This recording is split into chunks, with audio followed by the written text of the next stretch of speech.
Bem, meus amigos, nós estamos aqui para mais uma sinopse da lição Betel. Um resumo aí da lição de número 7, que tem aí por seu tema, Deus intervém através de suas ações. Esse será o nosso tema, tá bom? Lição 7, lição Betel. Tem aí por texto áureo, invoca-me no dia da angústia, e eu te livrarei, e tu me glorificarás. Salmos 50, versículo 15. A verdade aplicada, Esther não se corrompeu com o sistema e, apesar de estar intimamente inserida nele, continuou fiel ao seu Deus e ao seu povo.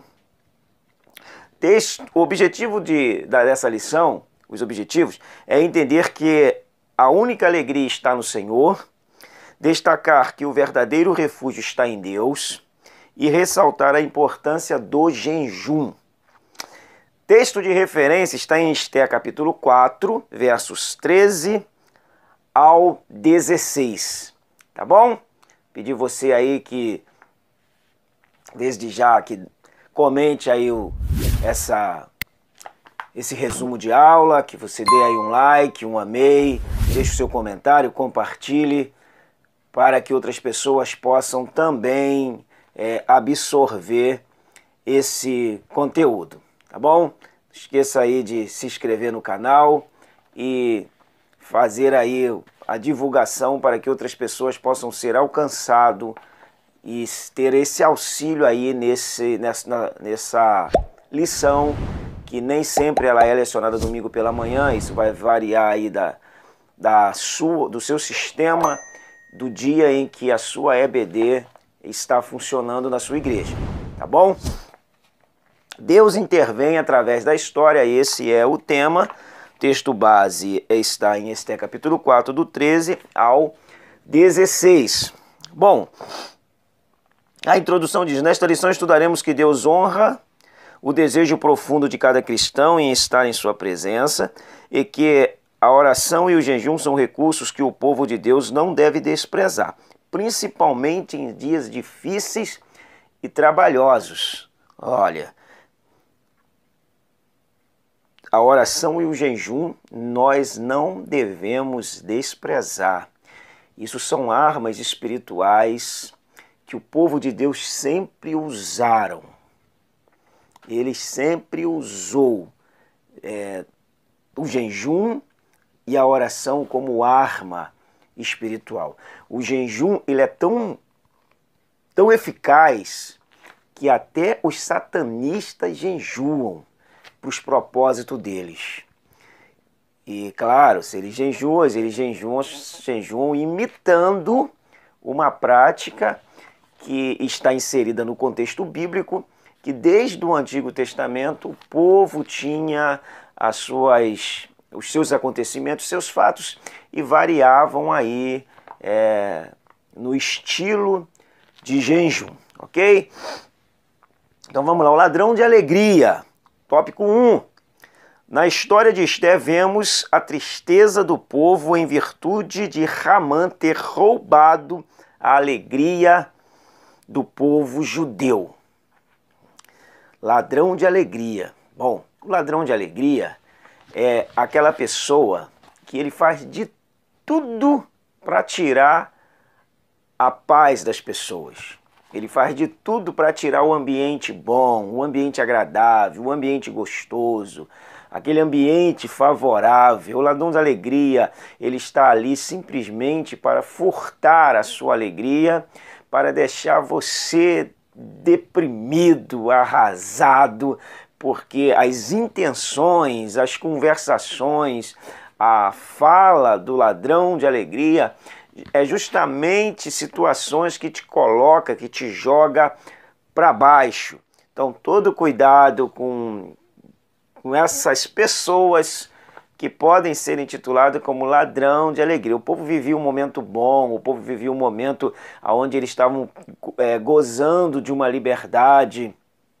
Quem retornou, retornou, quem ficou, ficou, mas eles estavam em paz, felizes, era um momento de apogeu, até que levanta Ramã para poder iniciar tudo de novo. É como aquela pessoa que sempre traz para você, traz à tona para você alguma coisa que te feriu, alguma coisa que te machucou, um passado seu que você não quer lembrar, e aquela pessoa vem e como se com uma pá e vai desenterrando algumas coisas, e essas coisas vão te machucando, vão te ferindo, vão te ofendendo.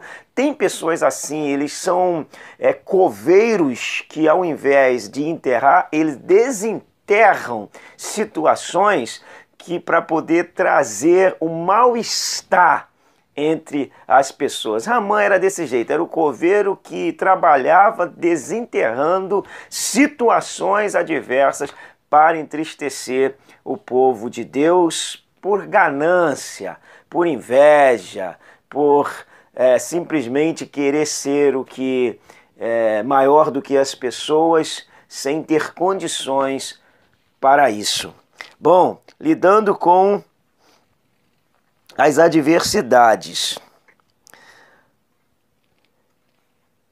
Quer desejemos ou não, as adversidades fazem parte da nossa existência. Pois além desse problema todo do ladrão da alegria, que é bom também a gente frisar, enfatizar que a alegria, ela é um fruto do Espírito Santo. Está lá em Gálatas, capítulo 5, versículo 22, começa lá com amor, que abre, na verdade, a galeria do fruto do Espírito, porque o amor é tudo, tudo se resume no amor. Do amor é como se o amor fosse a fonte da onde descende todas as outras virtudes. E começa com amor, e segundo no capítulo 5 de Gálatas, no versículo 22, é a alegria. A alegria é fruto do Espírito Santo, ou seja, você pode ter momentos de tristeza, mas a alegria, ela vai sempre superar a tristeza, porque é fruto do Espírito Santo. Fruto do Espírito Santo não depende das circunstâncias. Se é fruto do Espírito Santo, o Espírito Santo está em você. Você pode ter momento de tristezas por ser humano, mas você sairá dessa situação e será alegre na pessoa de Deus, do Espírito Santo de Deus. Então, lidando com as adversidades. As adversidades, elas fazem parte do pacote cristão e nos afligem e nos ensina, nos amadurece. Ela faz marcas em nós, mas são marcas que são úteis para o nosso crescimento e para o nosso avanço na maturidade, tanto da vida no meio em que vivemos, quanto da vida cristã. Então, não fuja das adversidades, enfrente as adversidades, se posicione contra as adversidades, mostre-te forte em meio às adversidades, não se esconda, não se oculte, não faça como Saul, que quando o gigante afrontaram eles saíram da guerra, eles se esconderam da guerra e foram para a tenda ficar pensando o que fazer, quem vai, quem não vai, e agora, como vamos sair dessa? Aí chega Davi e enfrenta o gigante, enfrenta aquela adversidade, vai em nome de Deus, vai na fé, e Deus dá vitória ao seu povo. Isso é posicionamento em meio às adversidades. Ao invés de ficar se vitimando, se posicione. Ao invés de ficar se lamentando, se posicione. Ao invés de ficar chorumingando e adubando a sua emoção fragilizada com pensamento e com conversas inúteis, se posicione e guerreie, que essa guerra é vencida muitas das vezes no campo de batalha da sua própria mente. A alegria da salvação, tópico 1, subtópico 2. Sté ensina que quando estivermos atravessando por problemas, devemos acreditar somente em Deus. Deus é a fonte da vitória.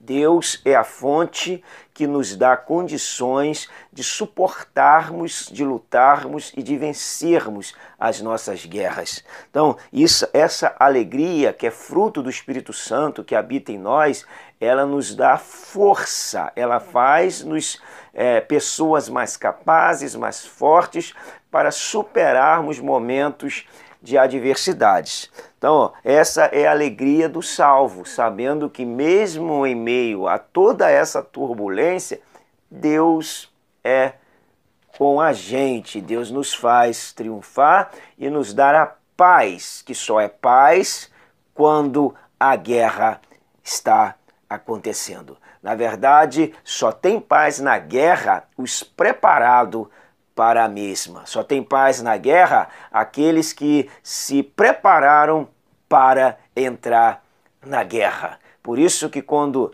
há um treinamento de guerra e é selecionado vários homens para esse treinamento e eles têm tantos testes ali que nem todos vão adiante. E vai sendo fases eliminatórias e justamente os mais forte emocionalmente são os que vão até o fim para formar aquele batalhão, aquela tropa que vai ser uma tropa aí de elite, e os mais preparados estão ali, porque só tem paz na guerra aqueles que estão preparados para os embates. O 1:3 diz: a verdadeira alegria está em servir ao Senhor. Servir ao Senhor com alegria é o que diz o Salmo 100, versículo 3, né? Servir ao Senhor com alegria e apresentai-vos a Ele com cântico. Salmo de número 100, servir ao Senhor com alegria. Vamos ler aqui para a gente acompanhar aí. Servir ao Senhor com alegria e apresentai a Ele com cântico. Isso é importante que a gente tenha em mente, porque isso nos faz celebrai com júbilo ao Senhor todos os moradores da terra, versículo 2, corrigindo aí.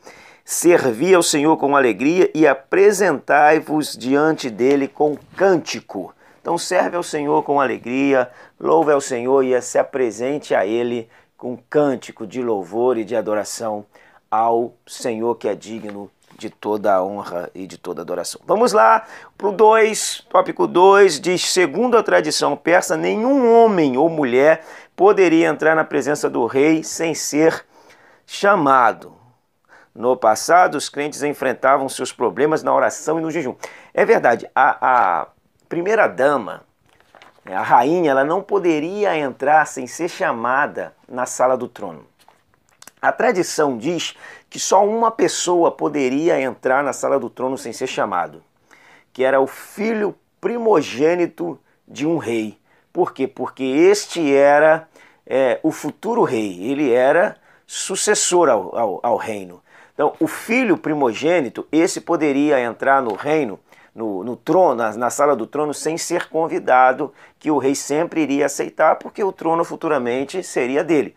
Mas nenhuma outra pessoa mais poderia entrar sem ser convidado. Se o rei não estendesse o bastão, essa pessoa seria punida com morte. E Esther, então, ela ousa ir até adiante do rei, mas antes de ir há uma preparação de cunho espiritual, que é o jejum, que é a oração, que é a busca a Deus. Há uma preparação para que Deus fizesse todo o trabalhar lá no rei, para que quando ela chegasse fosse estendido o bastão, tudo fosse bem sucedido e ela conseguisse o favor do rei para que ela fizesse o seu pedido e conversasse com o rei.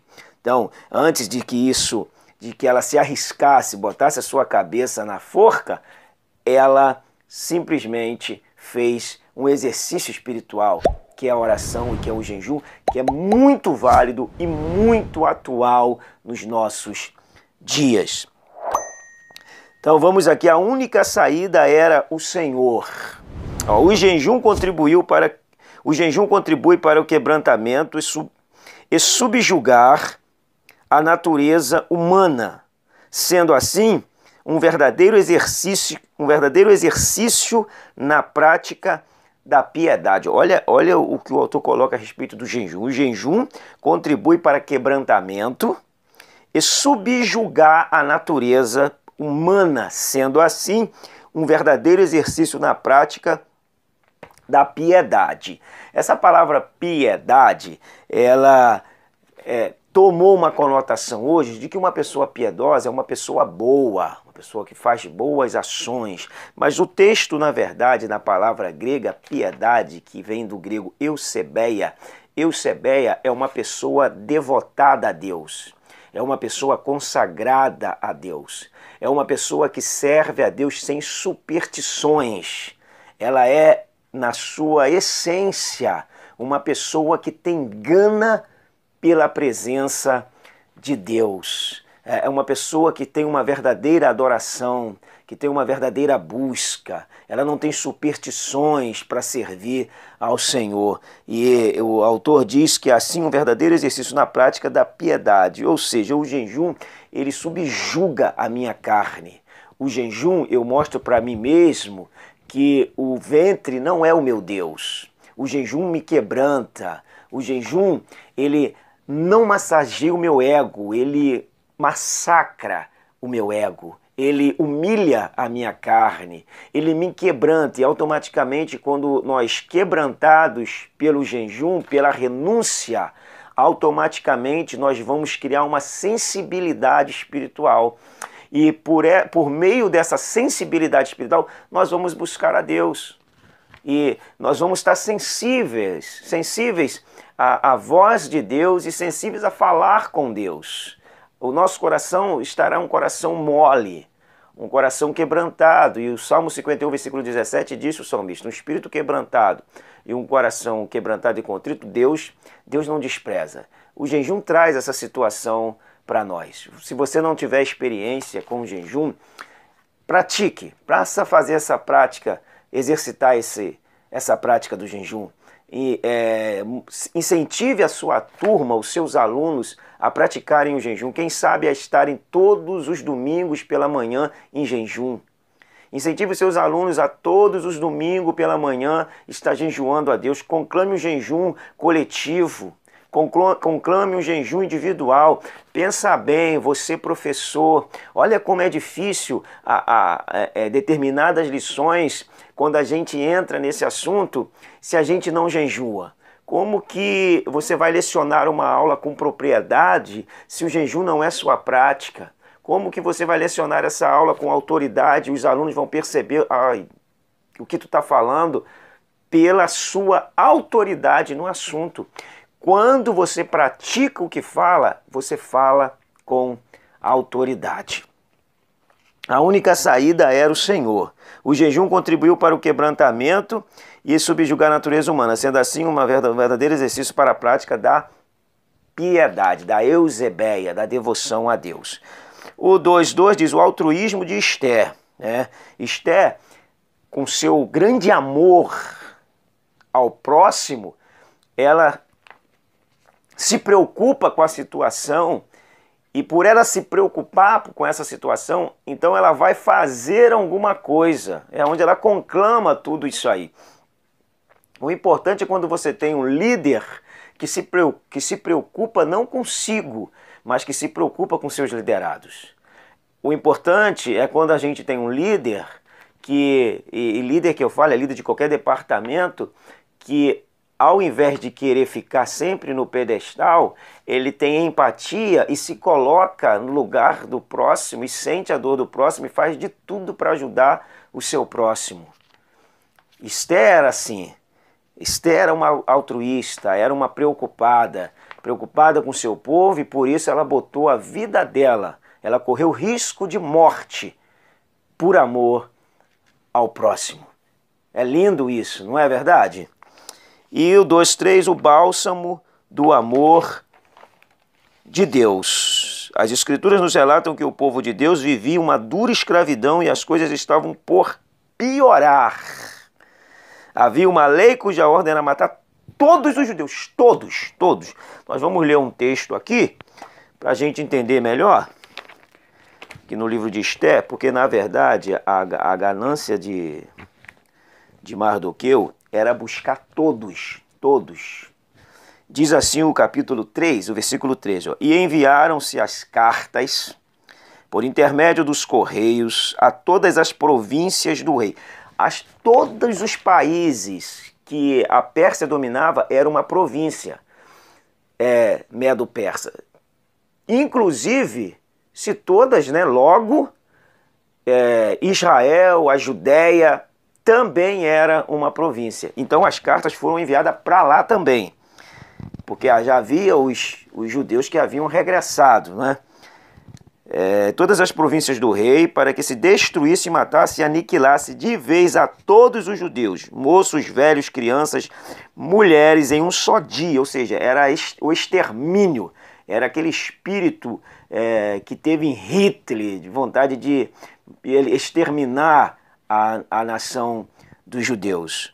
Moços e velhos, crianças, mulheres, em um só dia, no dia 13 do 12º mês, que é o mês de Adar, e que lhes saqueasse os bens. O mês de Adar aqui corresponde ao mês de março.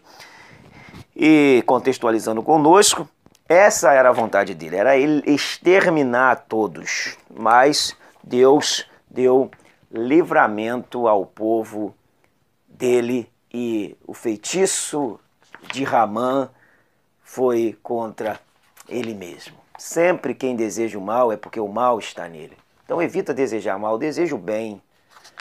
Deseja sempre o bem, mesmo que você saiba que aquela pessoa te quer mal. Deseja o bem. O 3 diz a importância do jejum. Esté buscava a face do Senhor através de jejum, de orações, e teve uma intimidade profunda com ele. Olha, quem busca a Deus de verdade é diferente. O falar é diferente, o pensar é diferente, o comportar é diferente. Porque o contato com Deus te faz uma pessoa diferente. Que contato que eu falo? Pelo amor de Deus, eu não falo do contato de você ir para o culto e cantar eu quero é Deus. Não é isso. Não é isso. Eu não falo do contato de você ir para um culto e cantar que venha a presença de Deus sobre você. Eu não falo de você ir para o culto e ficar como esses hinos que são mantras, que você repete, porque a mantra é uma prática hinduísta dos deuses, que você fica repetindo até que os deuses se manifestem. E parece que nós estamos vivenciando isso. Cantamos louvores que ficamos repetindo. Parece que estamos à espera de uma manifestação e por isso ficamos repetindo.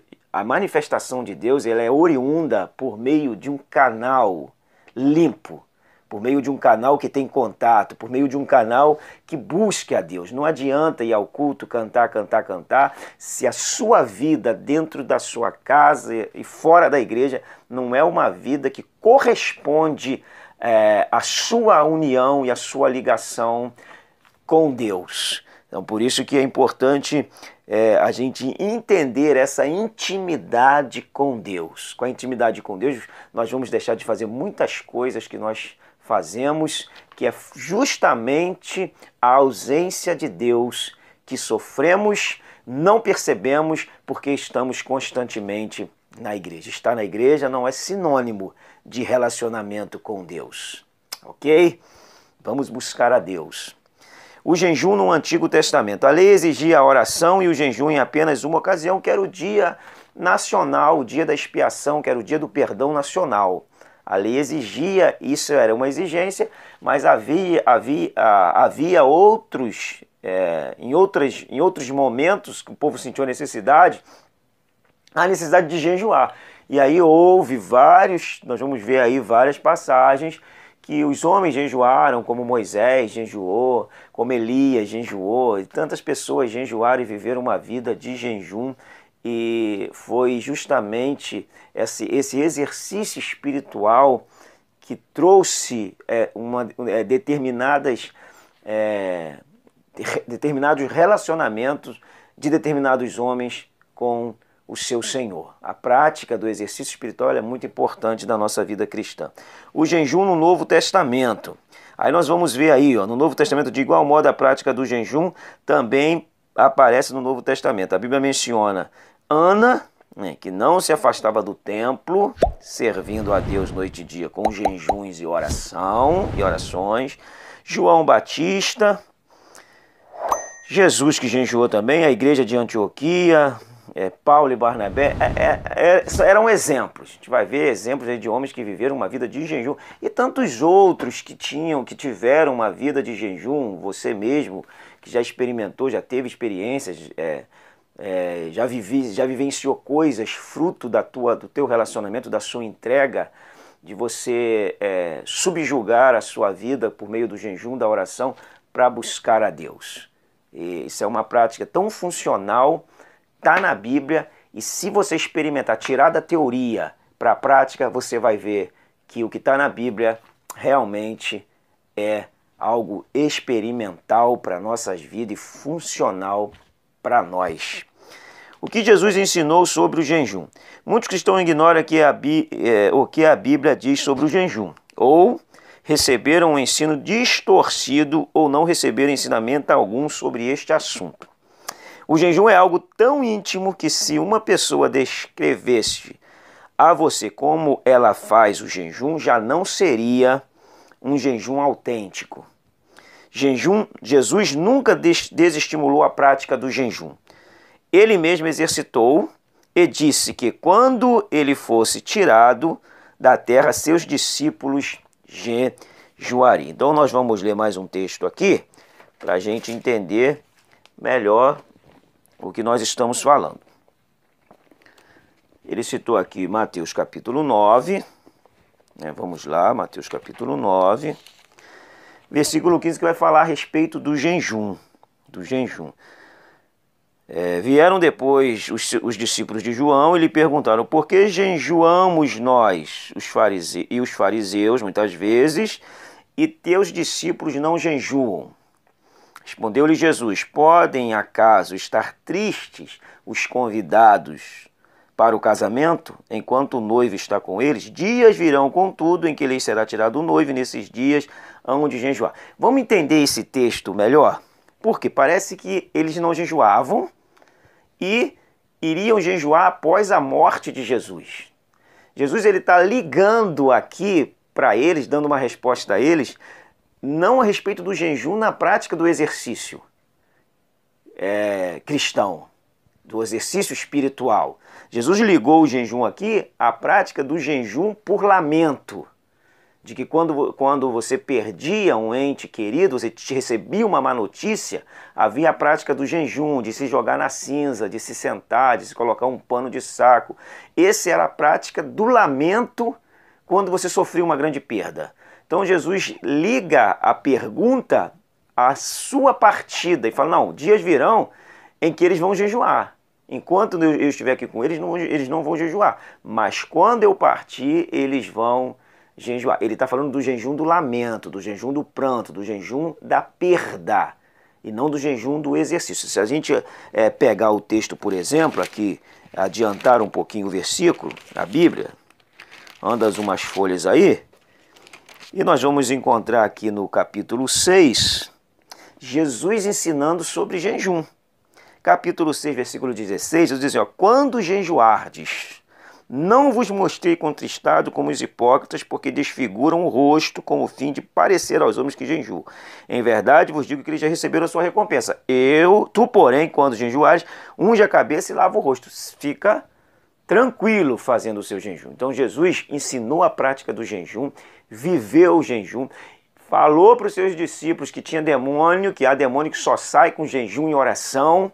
Então ele não está se contradizendo, simplesmente ele ligou ali o jejum, a pergunta deles, até porque João também ia partir, ele ligou a pergunta deles na prática de um jejum de lamento quando se perde um grande personagem. E aí Jesus faz essa ligação com eles, são os discípulos de João que estão perguntando, é só tu analisar o texto. É disso que Jesus está falando, não é do jejum, exercício espiritual. Isso aí ele ensinou, ele praticou, ele cobrou seus discípulos, disse que tem demônio que sai com jejum e oração, está lá em Mateus capítulo 17, então ele ensinou a prática do jejum, só para a gente não achar que existe uma contradição no texto. Depois você analisa o texto com mais detalhes, faz uma pesquisa que você vai entender melhor esse assunto. Tá bom? Outra coisa que as pessoas ligam jejum de Daniel. Olha, ali, em Daniel capítulo 1, versículo 12, ali não fala que é jejum. Simplesmente Daniel e seus amigos não quis comer a comida do rei. Há quem diga que elas eram consagradas a ídolos, e eles não quiseram, eles preferiram ficar lá com a comida na parte mais vegetariana. Vamos ler aqui o texto para a gente entender melhor. Então ali não tem como a gente falar, jejum de Daniel. Não, jejum ali não entra como um jejum. Já é uma forçação de texto que as pessoas fazem.